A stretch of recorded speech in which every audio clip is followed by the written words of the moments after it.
बिस्मिल्लाहिर्रहमानिर्रहीम। अस्सलाम वालेकुम। माय नेम इज असद याकूब और एक बार फिर अपनी आइल्स की वीडियोस में मैं आपको खुश आमदीद करता हूं। बेसिकली क्या है, जब से आप लोगों ने मेरी वीडियोस को देखना शुरू किया है, आप लोगों ने मुझे बेचैन कर दिया है। सुबह के वक्त, दोपहर के वक्त और रात को सोते वक्त मेरा दिमाग चलता रहता है। सोचता हूं कि आइल्स को क्रैक करने के और क्या क्या तरीके हो सकते हैं, किस किस तरह से आइल्स को क्रैक करके एक अच्छा बैंड लिया जा सकता है। अभी चंद दिन पहले मैं रात को सोने से पहले सोच रहा था, तो मैंने सोचा कि आप लोग जो कहते हैं जी मैंने 8 बैंड लेना है, कोई कहता है मैंने 7 बैंड लेना है, कोई कहता है मैंने 8.5 लेना है, कोई कहता है 6 बैंड लेना है। तो बेसिकली आपको पता होना चाहिए कि बैंड डिस्क्रिप्शन क्या चीज है।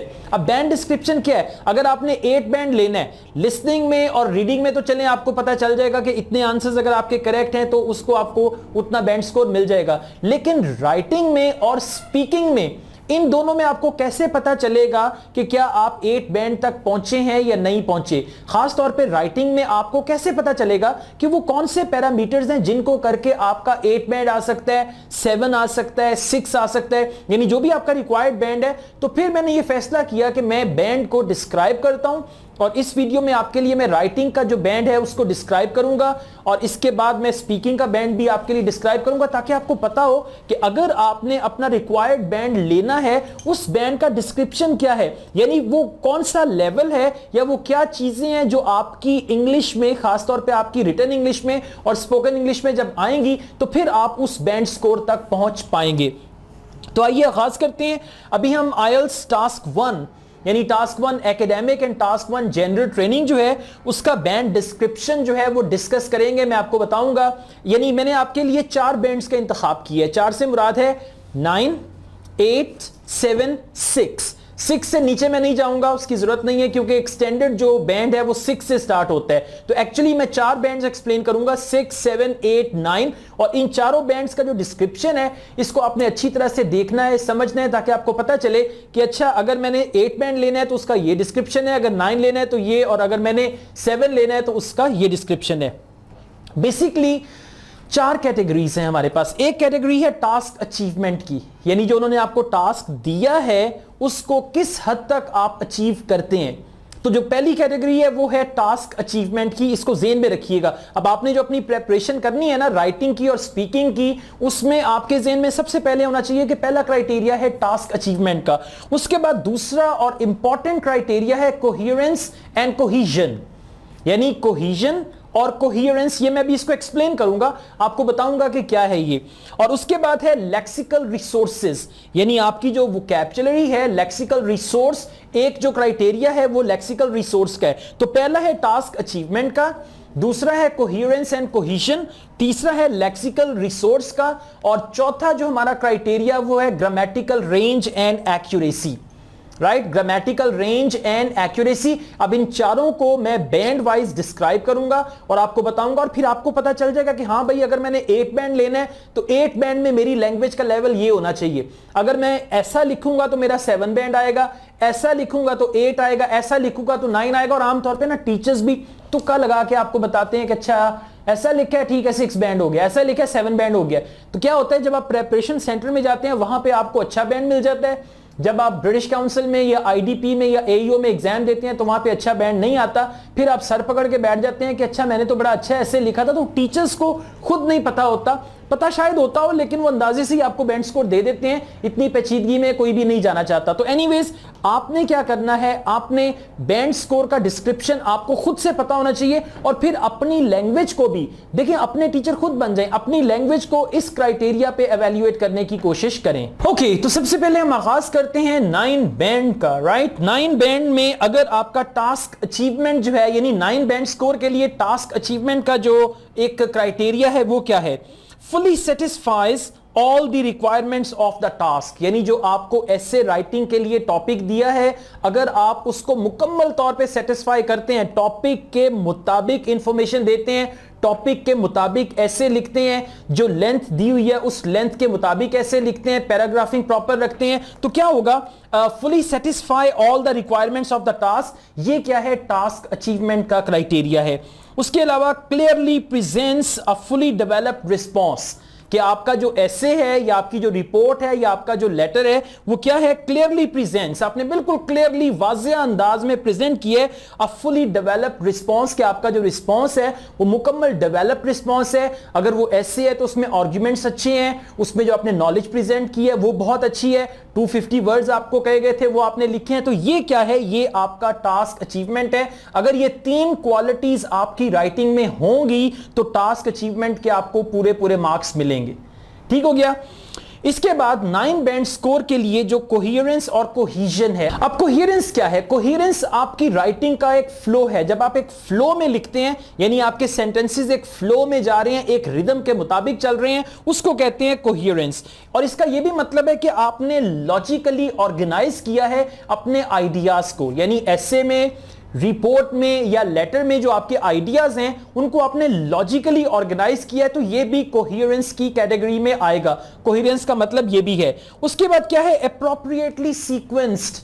आपका जो सीक्वेंस है, लिखने का सीक्वेंस है कि सबसे पहले आपने एक आर्गुमेंट दिया, उसके बाद आपने उस आर्गुमेंट को एक्सप्लेन किया, फिर आपने एक एग्जाम्पल दी, फिर आपने उस आर्गुमेंट को कंक्लूड कर दिया। ये क्या है, सीक्वेंस है। बिल्कुल इसी तरह अगर आप लेटर लिखते हैं तो लेटर में जो आपको उन्होंने 3 बुलेट पॉइंट्स दिए हैं, आपने 1 बाय 1 उन तीनों पॉइंट्स को एलैबोरेट किया, उससे रिलेटेड मुकम्मल इंफॉर्मेशन दी, तो ये क्या होगा, ये एक सीक्वेंस है। और रिपोर्ट राइटिंग में भी एक प्रॉपर सीक्वेंस है कि आपने जो ग्राफिकल इंफॉर्मेशन है उसमें जो ट्रेंड्स हैं, जो मोस्ट इंपॉर्टेंट ट्रेंड है उसको पहले एक्सप्लेन किया, फिर सेकंड मोस्ट इंपॉर्टेंट, फिर जो उसमें जो भी आपको उसमें पता चल रहा है कि क्लियर कट जो इंडिकेशंस हैं वो क्या है, उसको आपने एक्सप्लेन किया। That is what we call sequence. तो अगर ये प्रॉपर्ली सीक्वेंस्ड है तो ये भी आपका कोहेरेंस की कैटेगरी में आएगा, right. And easy to understand and follow, कि जो आपने लिखा है उसको समझना आसान है, कि ऐसा नहीं है कि जो आपने लिखा है वो आपके अलावा कोई और नहीं समझ सकता या आपके अलावा कोई और नहीं पढ़ सकता। तो ये सारी चीजें आएंगी किस कैटेगरी में, कोहेरेंस की। अब हम बात करते हैं कोहीजन की। अब कोहीजन क्या चीज है और इसको आपने समझना है। इसके मतलब 25% मार्क्स जो हैं वो कोहेरेंस और कोहीजन के हैं। ओके, कोहीजन क्या चीज है कि आपने अपने एसे में, रिपोर्ट में या लेटर में लिंकिंग वर्ड्स का इंतखाब किया है, उनको इस्तेमाल किया है। अब लिंकिंग वर्ड्स क्या हैं? लिंकिंग वर्ड्स ऐसे अल्फाज हैं जो सेंटेंसेस को आपस में ज्वाइन करते हैं, कनेक्ट करते हैं। एक सेंटेंस के अंदर लिंकिंग वर्ड जो है सेंटेंस को आपस में ज्वाइन करता है, पैराग्राफ के अंदर लिंकिंग वर्ड्स जो है वो आइडियाज को आपस में ज्वाइन करते हैं। अब आपने क्या करना है, with the help of linking words, आपकी राइटिंग में और आपकी स्पीकिंग में आप जो भी कह रहे हैं उसका आपस में एक लिंक होना चाहिए। इसकी एक सादा सी मिसाल मैं आपको यूं दूंगा।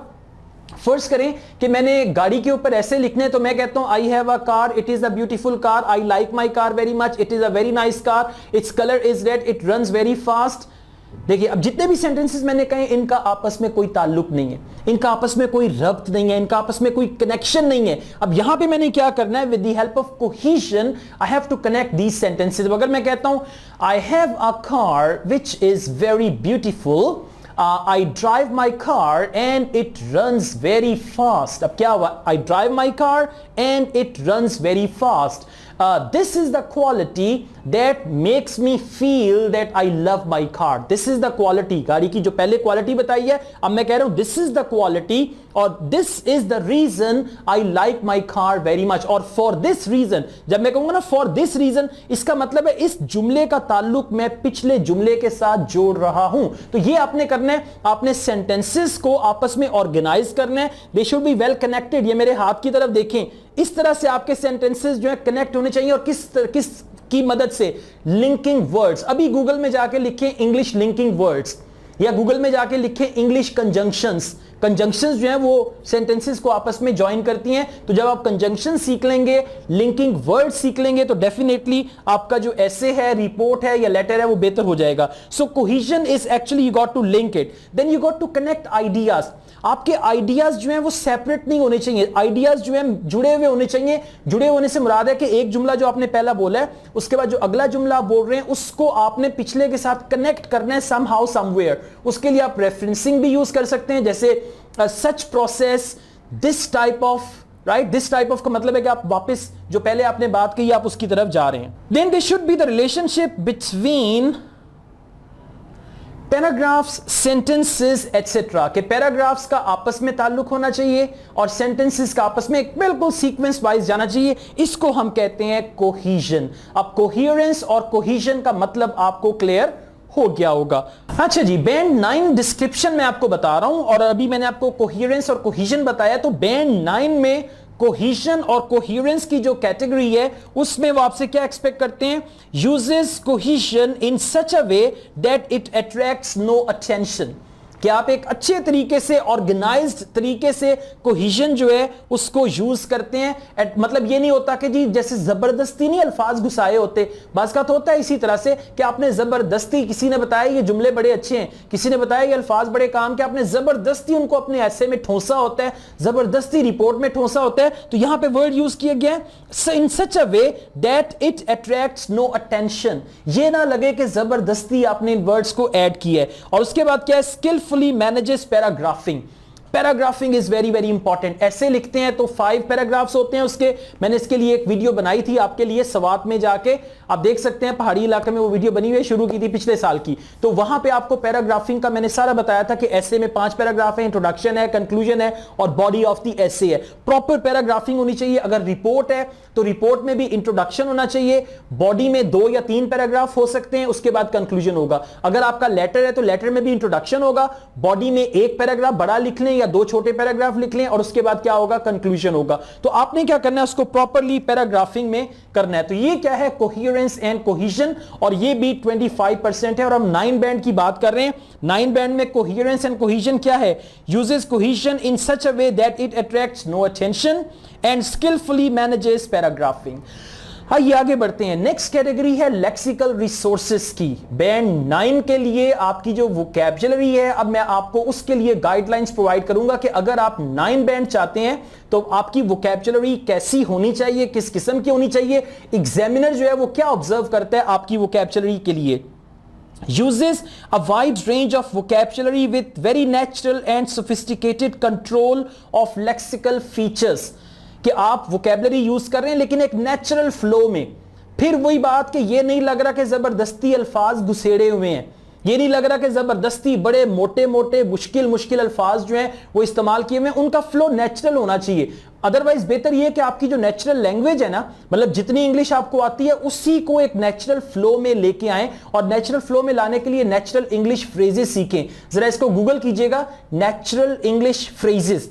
ये वो जुमले हैं जो अंग्रेज लोग बोलते हैं, उन जुमलों को एज इट इज आप याद करें, उन जुमलों की प्रैक्टिस करें। रिटन में भी आपको फायदा देंगे और स्पोकन में भी आपको ये फायदा देंगे। So uses a wide range of vocabulary with very natural and sophisticated control of lexical features, कि जो वर्ड्स का एक है, वर्ड्स के जो फीचर्स हैं, वर्ड्स को लिखने का एक अंदाज है, वोकैबुलरी को प्रेजेंट करने का एक अंदाज है, वोकैबुलरी को सेंटेंस में यूज करने का एक अंदाज है, वो सोफिस्टिकेटेड और नेचुरल होना चाहिए 9 बैंड के लिए। Rare minor errors occur only as slips. अब 9 बैंड में भी आपको वो मार्जिन देते हैं एरर्स का, लेकिन वो क्या, जैसे हम कहते हैं ना स्लिप ऑफ टंग, कोई ऐसी चीज जो आप कहना नहीं चाहते थे एकदम आपके मुंह से निकल गई, जबान से निकल गई, किसी का राज आपने एकदम फिसल गया, वो कहते हैं ना फिसल जाना, मेरे मुंह से फिसल गया, उसको कहते हैं स्लिप। अब ये कह रहे हैं रेयर माइनर एरर्स के बहुत कम, कहीं कहीं माइनर एरर्स हैं, लेकिन वो भी एक स्लिप हो गया क्योंकि आप नेटिव स्पीकर तो है नहीं। अदरवाइज इसको यानी माइनर एरर्स को एक्सेप्ट करते हुए भी वो आपको 9 बैंड देने के लिए तैयार हैं, अगर आपकी वोकैबुलरी का फ्लो जो है सोफिस्टिकेटेड है, नेचुरल है, तो तब। ये हो गया जी लेक्सिकल रिसोर्स। अब मैंने बता दिया वर्ड सीखने हैं, प्रॉपर उसका यूज आपको आना चाहिए। वर्ड्स ना सीखें, वर्ड्स का यूज सीखें, उन वर्ड्स के सेंटेंसेस सीखें, यानी वर्ड्स को सेंटेंसेस के साथ सीखें, फिर फायदा होगा। खाली वर्ड्स सीखते जाएंगे, उनको अच्छी तरह इस्तेमाल नहीं करेंगे तो उसका कोई फायदा आपको नहीं होगा। उसके बाद लास्ट हमारी कैटेगरी है, that is grammatical range and accuracy. अब ग्रामेटिकल रेंज क्या है, ग्रामर के जो स्ट्रक्चर्स हैं उसकी बात हो रही है। एक्यूरेसी क्या है, आपके स्पेलिंग, एक्यूरेसी क्या है आपकी पंक्चुएशन, एक्यूरेसी क्या है आपके सेंटेंसेस, ये सारी चीजें इसमें आएंगी। इट शुड बी एक्यूरेट, ये हमारा चौथा क्राइटेरिया है। और बैंड 9 में जो उनका एक स्टैंडर्ड है ग्रामेटिकल रेंज और एक्यूरेसी का, वो क्या है, uses a wide range of structures. अब आपने क्या करना है, इंग्लिश स्ट्रक्चर्स जो है ना उसकी एक वाइड रेंज आपको आनी चाहिए। कहीं पे आप कैन बी लगा रहे हैं, कहीं पे आप शुड बी लगा रहे हैं, कहीं पे आप मस्ट यूज कर रहे हैं, कहीं पे आप हैव टू यूज कर रहे हैं, कहीं पे आप जो है वो ऑट टू यूज कर रहे हैं, राइट, नीड का इस्तेमाल कर रहे हैं। ये सारे जो स्ट्रक्चर्स है ना, active voice, passive voice, language के जितने स्ट्रक्चर्स हैं, इसके लिए बेहतर यह है कि फॉर टेंसेस और मॉडल वर्ब्स इनको अच्छी तरह से सीख लें, तो यही आपके लिए काफी रहेगा। तो पहला क्राइटेरिया क्या, uses a wide range of structures. अब ये नहीं होना चाहिए कि आप जनाब एक ही जुमले को जो है ना बार बार एक्सप्लेन करते जा रहे हैं। It is very important, it is the least important thing, it is very very good, it is very very bad, it is this, it is that. भाई इट इज से आगे भी चलना, ओके। तो अगर आप रेपिटिशन करते हैं, यानी स्ट्रक्चर्स को रिपीट करते हैं, घूम फिर के फिर वापस उसी स्ट्रक्चर पे आ जाते हैं, तो आपको अच्छा बैंड नहीं मिलेगा।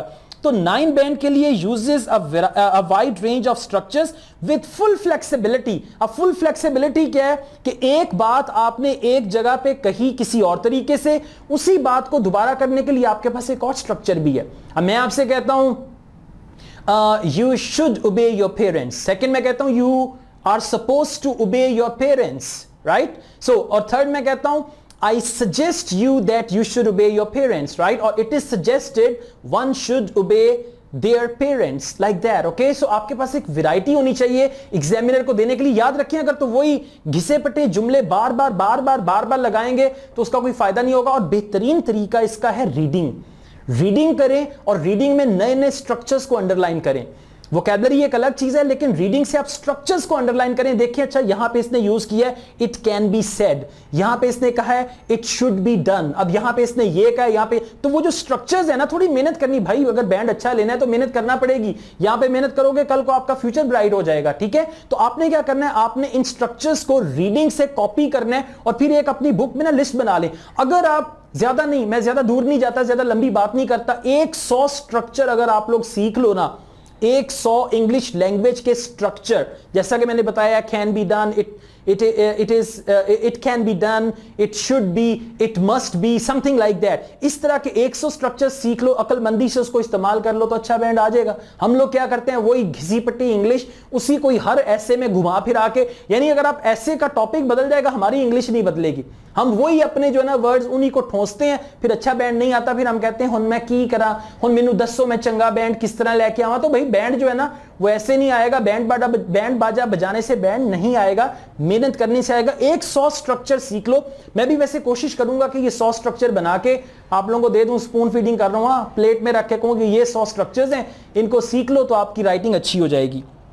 उसके बाद क्या है, Rare minor errors occur only as slips. So grammatical range और accuracy में भी 9 बैंड में आपको वो थोड़ा सा लेवरेज देते हैं कि rare minor error occurs, यानी 9 बैंड में भी छोटी मोटी गलतियां जो हैं वो होती हैं, ठीक है। rare minor error occurs, rare minor errors occur only as slips के जी वो बस हो गया, अदरवाइज आपकी लैंग्वेज ठीक है लेकिन वो थोड़ा बहुत जो है वो हो जाता है। सो ये क्राइटेरिया है 9 बैंड का, इसको आपने फॉलो करना है, राइट। इस वीडियो को अच्छी तरह से देखें, ये जो मैंने आपको क्राइटेरिया बताया। मैं एक बात बताता हूं, अपने माइंड में स्टैंडर्ड रखें 9 बैंड, यानी जो 9 बैंड का पैरामीटर मैंने आपको बताया ना, जितने भी मैंने आपको पैरामीटर्स बताए हैं 9 बैंड के, इसको जहन में रखें, इसके मुताबिक तैयारी करें। और अगर 9 नहीं आएगा तो चल यार 8 ही आ जाएगा, 7.5 ही आ जाएगा, इवन आपका रिक्वायर्ड बैंड आ जाएगा। लेकिन ये जो मैंने आपको पूरे पैरामीटर्स बताए ना 9 बैंड के, इसको आपने जहन में रखना है।